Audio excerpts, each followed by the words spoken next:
मैं कौम को, पाकिस्तानी कौम को आज मुबारकबाद देता हूँ कि पाकिस्तान में जो 4-5 दिन पहले इमरान खान ने जमहूरियत पे शबखून मारा था, वो आज सुप्रीम कोर्ट ने उसको मुस्तरद कर दिया।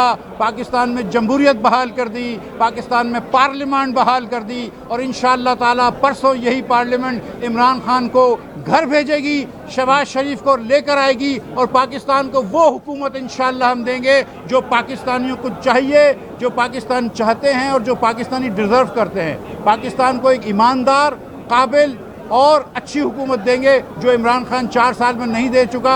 हम ये फराह खान वाली हुकूमत नहीं देंगे, हम अच्छी हुकूमत देंगे। क्या रिलीफ देंगे आवाम को? डॉलर अब 190 को टच कर रहा है। आप सबसे बड़ा रिलीफ तो आवाम को हम इमरान खान से देंगे। इमरान खान से रिलीफ दिलाएंगे, इससे बड़ा रिलीफ क्या होगा। और इंशाअल्लाह माह रमज़ान के अंदर हम कोशिश करेंगे कि कीमतों को नीचे लेकर आए।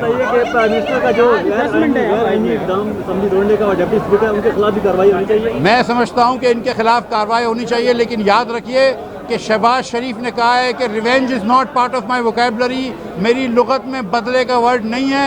शहबाज शरीफ गवर्नेंस करेगा, कीमतें कम करने की कोशिश करेगा, मुल्क के हालात बेहतर करेगा, मुल्क के बैरूनी हालात भी बेहतर करेगा, इक़्तिसादी हालात भी बेहतर करेगा। शहबाज शरीफ का कोई शौक़ नहीं है कि किसी को खुदा न खास्ता वो जेल में बंद करे, लेकिन कानून अपना रास्ता ज़रूर लेगा।